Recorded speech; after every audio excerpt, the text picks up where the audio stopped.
Welcome back to Command Brief. I am your host, and what I am about to share with you today is something that most mainstream news channels are either unwilling to say or simply do not understand well enough to explain. Because the crisis unfolding right now in the Strait of Hormuz is not a surprise, it is not an accident, and it is certainly not just about Iran's nuclear program. According to Colonel Douglas Macgregor, decorated combat veteran, former senior advisor to the U.S. Secretary of Defense, and one of the most credible military analysts operating in public discourse today, what we are watching unfold in the Strait of Hormuz is the result of years of deliberate, patient, and highly sophisticated strategic planning. And the country that did most of that planning is not Iran, it is China. Stay with me through this entire video.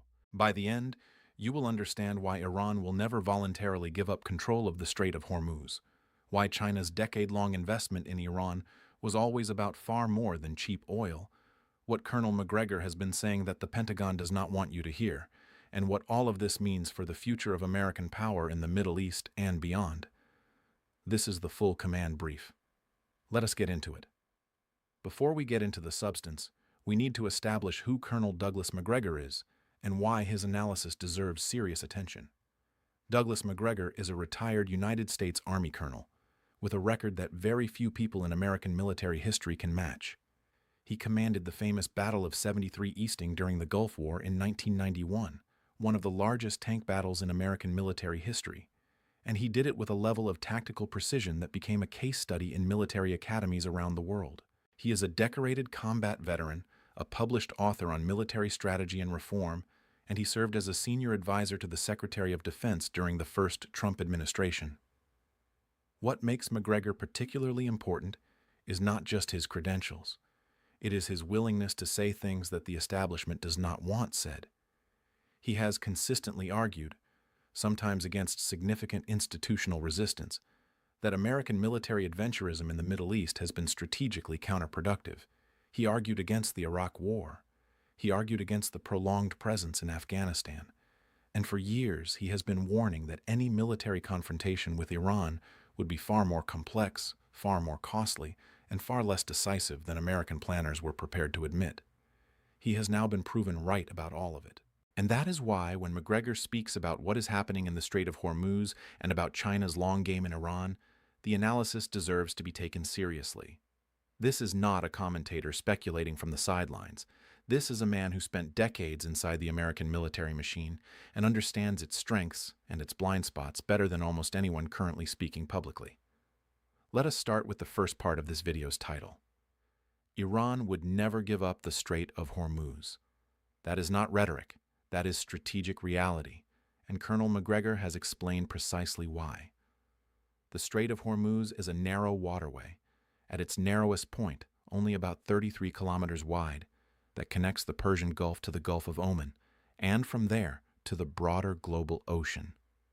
Through this single choke point passes approximately 1/5 of the world's entire supply of oil and liquefied natural gas every single day. Before the current conflict, roughly 75 tankers passed through the strait daily.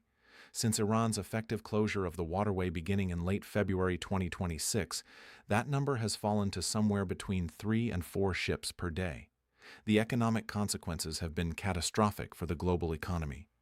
Brent crude prices surged to around $106 per barrel, approximately 60% above pre-war levels. Singapore jet fuel reached $231 per barrel. The International Energy Agency described the disruption as the worst energy crisis in history. Iran knows exactly what it holds. The Strait of Hormuz is not simply a geographic feature.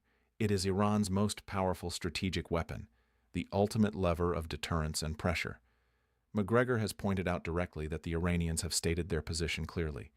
The Strait of Hormuz is closed to countries unfriendly to Iran. That is all, which means the closure is not total. It is selective and strategic. Ships traveling to destinations not considered hostile to Tehran can potentially negotiate passage. This is a sophisticated and calculated use of geographic power, not a reckless escalation. Macgregor has warned that U.S. forces are being led into what he describes as a catastrophic trap, noting that the geography of the strait makes any ground engagement in the theater extraordinarily dangerous. The strait is surrounded by Iranian territory on the northern shore, with islands strategically positioned along the shipping lanes. Iran has spent decades deploying mines, fast attack boats, shore-based anti-ship missiles, and drone swarms specifically designed to make the strait as dangerous as possible for a conventional naval adversary. The U.S. Navy is the most powerful in the world. But power projection in a confined, heavily mined, missile-saturated waterway is a fundamentally different challenge than open ocean dominance. Macgregor argues that Iran's resilience is built on its geographical advantages, effective air defenses, and strategic patience. He highlights that the geography of the Strait of Hormuz makes a ground invasion or total control of the region nearly impossible for U.S. forces. Even the U.S. blockade, which Defense Secretary Hegseth has described as going global, has not been able to fully seal the strait. Multiple Iran-linked vessels have continued to transit the waterway despite the blockade. The shadow fleet that moves Iranian oil is built precisely for this kind of environment. False flags, spoofed transponders, ship-to-ship transfers conducted off the coast of Malaysia and other intermediary locations. But beyond the military dimension, there is a civilizational dimension to Iran's commitment to the strait that most Western analysts consistently underestimate. Macgregor has argued that American and European strategists wrongly imagine that the people of Asia think like Westerners. Iran, as Persia, has existed as a civilization for 2,500 years. With such a deep legacy, Iranians will not give in easily because they see the Western aggressor as a civilizational threat. The Strait of Hormuz is not just a source of economic leverage. It is a symbol of Iranian sovereignty and power that no government in Tehran, regardless of its political character, could surrender without facing complete domestic collapse. This is why Macgregor has consistently said that the American assumption of a quick Iranian capitulation was always a fantasy. He pointed out that battles are won by tactics, but wars are won by strategy, and that the U.S. and Israel do not have a strategy to fight a country like Iran. Killing the supreme leader was a tactical success. But as Macgregor noted, it gave the U.S. and Israel only an initial advantage, not a path to victory. Now we come to the part of this story that is most extraordinary. Because while the United States was focused on sanctions, military posturing, and the short-term politics of the Iran nuclear file, China was doing something else entirely. It was building. Let us trace the timeline carefully, because it tells a story that Colonel Macgregor and other serious analysts have been pointing to for years. In 2013, China launched the Belt and Road Initiative, the largest infrastructure development program in human history, connecting economies across Asia, Africa, and Europe into a China-centered trading and logistics network. From the very beginning, Iran was identified as a critical node in this network. Iran's geography is extraordinary. It sits at the crossroads between Central Asia, the Middle East, and Europe. It has land borders with 15 countries. It controls the Strait of Hormuz. It possesses the world's second-largest natural gas reserves and fourth-largest oil reserves. For a country building a global trade network, Iran is not optional. It is essential. In 2016, Chinese President Xi Jinping visited Iran, one of the first major state visits by a Chinese leader to the country in years. The two sides agreed to expand bilateral trade to $600 billion over 10 years and signed agreements covering transport, ports, and energy, formally tying Iran into the Belt and Road Initiative.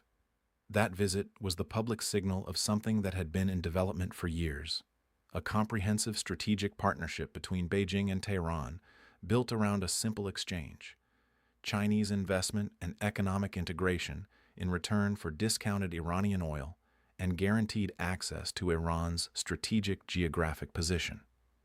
Then came the escalation of American pressure.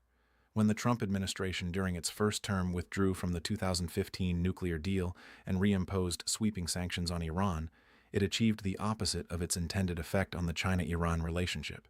It pushed Tehran deeper into Beijing's arms. Iran's economic options were being systematically closed off by Washington. China was the one major economy willing to continue buying Iranian oil, providing technology, and investing in Iranian infrastructure. The dependency deepened with every new round of U.S. sanctions. In March 2021, China and Iran signed the Comprehensive 25-year Cooperation Agreement, formally titled the Comprehensive Strategic Partnership between the Islamic Republic of Iran and the People's Republic of China. Under the terms of the agreement, China committed to investing approximately $400 billion in Iran's economy, with $280 billion directed toward oil, gas, and petrochemicals, and another $120 billion toward upgrading Iran's transportation and manufacturing infrastructure. In exchange, Iran agreed to supply China with a steady stream of heavily discounted oil for the duration of the agreement. This is the plan that the title of today's video refers to. China did not stumble into its current position of deep entanglement with Iran by accident. It built that position systematically over roughly a decade, with a clear understanding of what it was buying. And what it was buying was not just cheap oil, it was strategic depth, a partner state sitting on the most important oil shipping choke point in the world, deeply integrated into China's Belt and Road network, and structurally insulated from American financial pressure because its transactions with Beijing bypassed the dollar-denominated international financial system entirely. Since April 2025, Chinese purchases of Iranian oil have been denominated in yuan, circumventing the SWIFT system and directly challenging the petrodollar system that has denominated energy payments in US dollars for decades. This is not a side effect of the partnership. It is one of its core strategic objectives. Iran's position astride the Persian Gulf and bridging Central Asia to the Middle East connected the land-based belt of the initiative to the maritime road.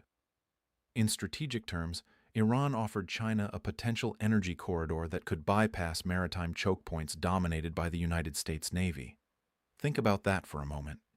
China's fundamental long-term strategic vulnerability is its dependence on seaborne energy imports passing through choke points, the Strait of Hormuz, the Strait of Malacca, that the U.S. Navy could theoretically close in a confrontation.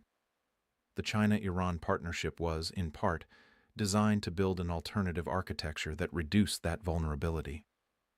In 2022, Tehran authorized the establishment of a Chinese consulate general in Bandar Abbas, a key port city in the southern province of Hormozgan, directly on the Strait of Hormuz. A consulate in Bandar Abbas, right on the strait. That single fact tells you more about the depth of China's strategic planning than any number of public statements. Colonel Macgregor has been particularly sharp in his assessment of where American strategic thinking failed, and his critique is not partisan. He is not attacking one party or one administration. He is identifying a systemic failure in how the American military and political establishment approaches complex, long-term strategic competition. In a recent episode of Judging Freedom, Macgregor was asked directly how Pentagon planners could have failed to foresee what Iran would do with the Strait of Hormuz. His answer went back 20 years. The failure is not recent. It is structural. The American military has been optimized for a certain kind of warfare: rapid air campaigns, overwhelming firepower, precision strikes against defined targets. What it has consistently struggled with is the aftermath of those strikes, the long-term strategic environment that emerges when a powerful military operation does not produce the political outcomes it was supposed to produce. Macgregor has noted that commercial traffic through the Strait of Hormuz has fallen by approximately 95 to 97% since the conflict began. 15 million barrels of oil per day have been taken offline. The physical shortages have already hit so hard that Singapore jet fuel reached $231 per barrel. And the key point he makes is that simply issuing ultimatums to Iran and expecting them to comply ignores the fundamental mechanics of how the closure actually works. The real people who shut down the Strait of Hormuz, Macgregor has pointed out, are not only Iranians. They are sitting in London. They are called Lloyds of London. The insurance brokers will not insure anything that goes through the strait right now because it is a war zone. So if you really want to open up the strait, you have to stop the war. This is a crucial insight. The Strait of Hormuz is not closed simply because Iranian gunboats are blocking it. It is closed because the global insurance and shipping industry has made a rational business decision that the risk of transiting a war zone is not acceptable at any commercially viable premium. You cannot solve that problem with naval power. You can only solve it by ending the conditions that created the risk in the first place. Macgregor has also noted that NATO allies were never properly consulted on the decision to go to war with Iran. Europeans blocked access to military bases and airspace. Poland declined to hand over Patriot batteries when asked. The Europeans are now saying this was a bad idea and asking why anyone is not talking to the Iranians. The transatlantic alliance has been strained in ways that will take years to repair, regardless of how the current conflict resolves. And on the question of whether Iran is at the end of its rope, Macgregor has been clear. It is not. The Iranians hold the strategic initiative. They are not finished. Iran's new leadership, established after the death of Khamenei, has every incentive to demonstrate strength and resolve. The idea that decapitating the Iranian leadership would produce rapid submission was, in Macgregor's assessment, a fundamental misreading of Iranian political culture and strategic psychology. So where does China stand in all of this today? Let us be precise about what Beijing is actually doing, because it is more sophisticated than most coverage suggests. China is not openly confronting the United States. It is not sending warships to escort Iranian tankers through the blockade. It is not making explicit military threats. What it is doing is something far more patient and strategically durable. As the world's largest crude oil importer, China has confronted the challenges of its partial energy dependence on the Gulf region, where roughly 40 to 50% of its seaborne imports traditionally transit the Strait of Hormuz. The effective closure of this choke point since late February 2026 has not only triggered sharp price spikes, but also exposed the risks posed by concentrated supply chains amid heightened geopolitical volatility. In response, Beijing has accelerated a dual-track strategy of multi-source procurement and accelerated green transformation.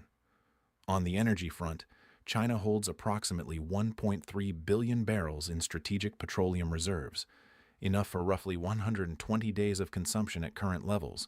It has been aggressively expanding stockpiling capacity and diversifying its supplier network, deepening ties with North Africa, Central Asia, and Russia to reduce dependence on any single supply route. On the financial front, the yuan-denominated oil trade that China and Iran established is continuing and expanding. Iran and China have seized the opportunity presented by the conflict to address a shared grievance about the global financial system, ending the hegemony of the US dollar. Under Iranian officials' de facto toll booth regime in the Strait, commercial vessels are being charged transit fees in Chinese yuan. This is being described by some analysts as potentially the opening chapter of a petro-yuan era, a direct challenge to the petrodollar system that has underpinned American financial dominance since the 1970s. On the diplomatic front, China has been working quietly to negotiate exemptions for Chinese-flagged ships through the Iranian-controlled portions of the Strait. Beijing is simultaneously protesting American sanctions publicly, while seeking practical arrangements that keep its energy supply lines open. This dual-track approach, visible protest combined with quiet negotiation, is characteristic of Chinese statecraft at its most sophisticated. With roughly 98% of Iranian oil exports bound for China and a planned Trump-Xi summit weeks away, Washington's maximum pressure campaign on Iran risks destabilizing the fragile détente that the administration has carefully cultivated with Beijing. The Americans find themselves in a situation where their Iran policy is directly colliding with their China policy, and the two cannot be easily reconciled. Squeezing Iran hard enough to force capitulation means squeezing China hard enough to provoke retaliation.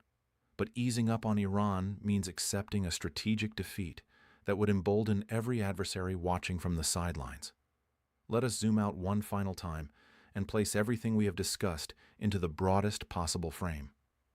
Because what we are living through right now is not simply a conflict about Iran's nuclear program.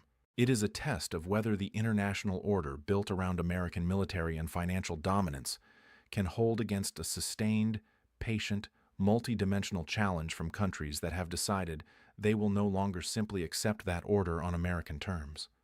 China spent roughly a decade building its Iran partnership, not because it wanted a war. It built that partnership because it understood that the coming era of great power competition would be fought as much on the terrain of energy, finance, infrastructure, and logistics as on any conventional military battlefield. The 25-year cooperation agreement, the yuan-denominated oil trade, the consulate in Bandar Abbas, the Belt and Road integration, the shadow fleet. All of it was infrastructure for a world in which China could operate independently of the dollar-dominated financial system and the U.S. Navy-dominated maritime order. The current crisis is stress-testing all of that infrastructure simultaneously. And what the stress test is revealing is that China's planning was more sophisticated and more durable than Washington was prepared for. Macgregor has concluded that even if the war ends, America's prestige in the Middle East will have suffered a grievous blow, and West Asia will not be the same again. There will be new rules operating there, which will not be written by the United States or the West, but by Asians. That is a significant statement from a man who spent his career serving the American military. It is not defeatism. It is clear-eyed strategic assessment from someone who has no interest in telling comfortable lies. The Strait of Hormuz is the hinge point of that transition. Iran will not give it up because it cannot, strategically, politically, or civilizationally. China built its position over a decade precisely because it understood that whoever influences the party controlling the strait influences the global energy order. And the United States, for all its naval power, is discovering that military supremacy and strategic victory are not the same thing. Let us bring this all together with a clear-eyed final assessment. Colonel Douglas Macgregor has been right about the essential dynamics of this conflict from the beginning. He was right that Iran would not collapse quickly. He was right that the Strait of Hormuz would become the central strategic variable. He was right that the Pentagon had not adequately planned for the long-term consequences of its opening strikes.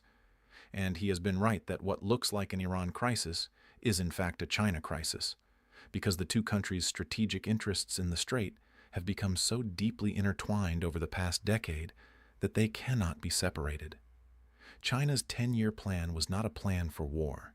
It was a plan for leverage. It was a plan to build a position of such deep structural integration with Iran that any American attempt to destroy Iran as a functioning state or to permanently seize the Strait of Hormuz would carry costs that extend far beyond the Middle East and land directly on the U.S.-China relationship, on global energy markets, and on the dollar-denominated financial system itself. Whether that plan has fully succeeded or whether it has been partially damaged by the current conflict is a question that honest analysts disagree about. Some, like the Hudson Institute, argue that a weakened Iran is a strategic setback for Beijing that cannot be fully recovered.